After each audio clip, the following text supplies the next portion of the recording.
ये देख सकते हैं, इसके बारे में इसको PS2 बोलते हैं। क्या बोलते हैं? PS2। लेकिन अब इस समय देखेंगे तो जो नए नए मदरबोर्ड आ गए हैं, लगभग ये चीज़ें समाप्त हो गई हैं। क्या हो गई हैं? समाप्त हो गई हैं। PS2 चीज़ें समाप्त हो गई हैं। अब आपका आ गया USB। USB क्या होता है? देखिए बच्चों, USB होता है, क्या होता है? ये USB जैक देख रहे हैं, इसमें 2 जैक नज़र आ रहे हैं, 1 और 2 3 4। USB में देखिए आप जहाँ चाहे माउस लगा सकते हैं, जहाँ चाहें कीबोर्ड का भी तार लगा सकते हैं, USB लगा सकते हैं। और USB बहुत ही आसान होता है, ये पिनें हमारी ख़राब नहीं होती हैं, जैसे चाहें इसको निकाल के आप लगा सकते हैं और निकालने के बाद तुरंत लगाएंगे, तुरंत कंप्यूटर से प्लग इन हो जाएगा, जुड़ जाएगा। लेकिन जो ये आपका PS2 माउस होता है, अगर कार्य नहीं कर रहा है या कोई दूसरा आप माउस लेके आए हैं, नहीं लगा है और कंप्यूटर ऑन है, तो उस अवस्था में अगर आप कीबोर्ड लगा देते हैं या माउस लगा देते हैं तो ये प्रॉपर काम नहीं करेगा कि जब तक आप कंप्यूटर को बंद करके चालू ना करें। ठीक है? लेकिन ऐसा USB में नहीं होता है। क्या होता है? USB में ऐसा नहीं होता है। अगर कंप्यूटर आपका चाहें तो जितनी बार कीबोर्ड निकाल लें, चाहे माउस निकाल लें, उसको जैसे लगाएंगे तुरंत प्लग इन हो जाएगा। क्या हो जाएगा?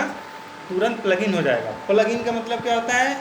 तुरंत चालू हो जाएगा। आपके विंडोज़ के साथ, विंडोज़ में जो उसका सॉफ्टवेयर रहेगा कीबोर्ड का, माउस का, वो उसको सर्च कर लेगा और कनेक्टिविटी हो जाएगी। ठीक है? इसके बाद देखिए एक चीज़ और नज़र आती है, ये आप लोग जो देख रहे हैं इसका नाम BGA बच्चों होता है। क्या होता है? BGA। इसको हम क्या बोलते हैं?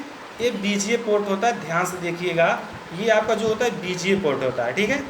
इसका काम क्या होता है? ये डिस्प्ले को आउटपुट करता है। क्या करता है? डिस्प्ले को आउटपुट करता है। जब आप कंप्यूटर ऑन करते हैं तो इससे केबल लगी हुई मॉनिटर में जाती है और इसी के द्वारा आपको चित्र कंप्यूटर पे, मॉनिटर पे दिखाई देता है। कभी कभी ऐसा होता है कि हम कंप्यूटर को ऑन करते हैं और डिस्प्ले नहीं दिखाई देती है, तो यहाँ जो इसका तार लगा होता है या तो ढीला होगा। क्या होगा? अगर ढीला होगा तब भी आपके ऊपर डिस्प्ले उसके ऊपर नहीं आएगी। तो हम यहाँ से भी चेक कर लेते हैं, तार को सही तरीके से लगा देंगे और डिस्प्ले आने लगेगी। ठीक है? इसके बाद देखिए ये जो बड़ा वाला आप लोग देख रहे हैं, ये भी आपका जो दिया गया है, ये प्रिंटर का पोर्ट होता है। क्या होता है?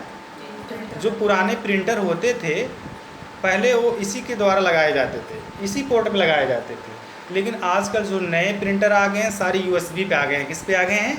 USB पे आ गए हैं। डायरेक्टली आप USB पे लगा के कोई भी चीज़ है उसको, दस्तावेज़ को आप प्रिंट कर सकते हैं। इसके अलावा मार्केट में बहुत से प्रिंटर आ गए हैं। जैसे USB के अलावा एक नया प्रिंटर आ गया है जिसको वाईफाई बोलते हैं। क्या बोलते हैं? वाईफाई। वाईफाई का मतलब क्या होता है? डायरेक्टली आपका नेटवर्क से होता है, उसमें तार नहीं लगा होता है। कंप्यूटर से वाईफाई कनेक्ट करा के आप मोबाइल से भी वाईफाई से कोई भी चीज़ प्रिंट कर देंगे, प्रिंटर अटैच रहेगा, उससे छपकर निकल आएगा। जैसे आप मोबाइल से वाईफाई कनेक्ट करके नेट चलाते हो, वैसे क्या रहेगा, आपका जो प्रिंटर रहेगा डायरेक्टली वाईफाई से आपके कंप्यूटर से जुड़ जाएगा, तार भी नहीं लगा रहेगा। केवल आपका क्या होना चाहिए? प्रिंटर ऑन होना चाहिए। जो चीज़ें प्रिंट करना चाहते हैं निकाल सकते हैं। देखिए USB के बारे में मैंने बता दिया, चाहे माउस लगा लीजिए, इसमें माउस भी लगा सकते हैं, प्रिंटर भी लगा सकते हैं। प्लस इसके अलावा इसमें देखिए ये जो जैक नज़र आ रहा है बच्चों, इसको लैन बोलते हैं। क्या बोलते हैं? लैन। ये देखिए ध्यान से देखिए, ये लैन होता है, जिसको हम बोलते हैं लोकल एरिया नेटवर्क बोलते हैं। क्या बोलते हैं?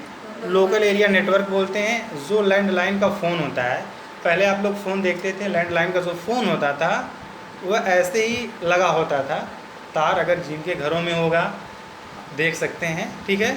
इसको क्या बोलते हैं? लैन बोलते हैं। क्या बोलते हैं? लैन। जो आप लोग कंप्यूटर चला रहे हैं, मैं इसको नेटवर्किंग किया हूँ, यही लैन होता है बच्चों। इसी लैन के द्वारा एक कंप्यूटर से ढेर सारे कंप्यूटर को आप क्या कर सकते हैं? कनेक्ट कर सकते हैं। क्या कर सकते हैं? कनेक्ट कर सकते हैं। इसको लोकल एरिया नेटवर्क भी कहते हैं। लैन का फुल फॉर्म होता है। इसके बाद बच्चों देखिए 3 चीज़ें नज़र आती हैं, 3 जैक नज़र आते हैं और तीनों जैक का अलग अलग कार्य होता है। पहला देखिए बीच वाला जो कलर होता है बच्चों, ये साउंड का होता है। क्या होता है? साउंड। अगर आप कंप्यूटर में मल्टीमीडिया चला रहे हैं, कोई गाना चला रहे हैं, कोई गाना सुनना चाहते हैं, तो अपना ईयरफोन यहाँ डायरेक्टली आप इसके अंदर लगा के गाने को सुन सकते हैं। इसके अलावा 2 चीज़ें और नज़र आ रही हैं। अगर आप माइक्रोफोन के ज़रिए कंप्यूटर में कोई चीज़ रिकॉर्ड करनी है तो ये देख सकते हैं, जो आपका एक ऑडियो इन दिया है, एक ऑडियो आपकी इन होती है, और एक आउट होती है। ये आउट तो ये हो गया, आउट इन वाली ये है, लेफ़्ट एंड राइट होती है। दोनों में आपका जैक दोनों में पिनें लगेंगी। लगाने के बाद आप कंप्यूटर में कोई भी आवाज़ अपनी रिकॉर्ड कर सकते हैं। ठीक है, तो सारे पीछे के जो भाग होते हैं, सारे भागों के बारे में मैंने आप लोगों को बता दिया। इसके बाद देखिए हम आगे चलते हैं, क्या क्या होता है इसके बाद देख सकते हैं। इसके बाद आप लोगों को मैं रैम के बारे में बताने जा रहा हूँ। रैम के बारे में ध्यान से देख लीजिए। देखिए आपका रैम होता है, क्या होता है, ये रैम होता है। ये क्या लगा है बच्चों, रैम लगा है, इसको हम रैम बोलते हैं। ये देख सकते हैं रैम लगा है। और रैम का काम क्या होता है, एक कंप्यूटर की प्राइमरी मेमोरी होती है। कौन सी मेमोरी होती है, प्राइमरी मेमोरी होती है। इसका काम यही होता है कि जब आप कंप्यूटर को ऑन करते हैं, जब कंप्यूटर को ऑन करते हैं, ये डिस्प्ले का काम करता है। किसका काम करता है, डिस्प्ले का काम करता है। और दूसरा काम ये करता है कि जब भी जो आपका विंडोज़ लोड होता है वह सीधे हार्ड डिस्क, देखिए बच्चों ये हार्ड डिस्क होती है, हार्ड डिस्क में विंडोज़ लोड होती है। जैसे कंप्यूटर हमारा बूट करता है, बूट करने के बाद जो इसमें से विंडोज़ यानी हार्ड डिस्क से विंडोज़ किस में जाती है, रैम में चली जाती है। किस में चली जाती है, यहाँ पे देख सकते हैं रैम में लोड हो जाती है। लोड होने के बाद जो आपकी विंडोज़ हार्ड डिस्क से सीधे कहाँ चली जाती है, रैम में चली जाती है। रैम में चलने के बाद आपका डेस्कटॉप ओपन हो जाता है। अब यहाँ से आप जो भी प्रोग्राम खोलते हैं, सारा प्रोग्राम आपका रैम में खुलता है। किस में खुलता है, किस में खुलता है, रैम में खुलता है। और सुनिए रैम में इस कभी कभी ऐसा होता है कि आप लोग चलाते हैं, कोई चीज़ सेव नहीं करते हैं, कहते हैं सर कट गया, नहीं आ रहा।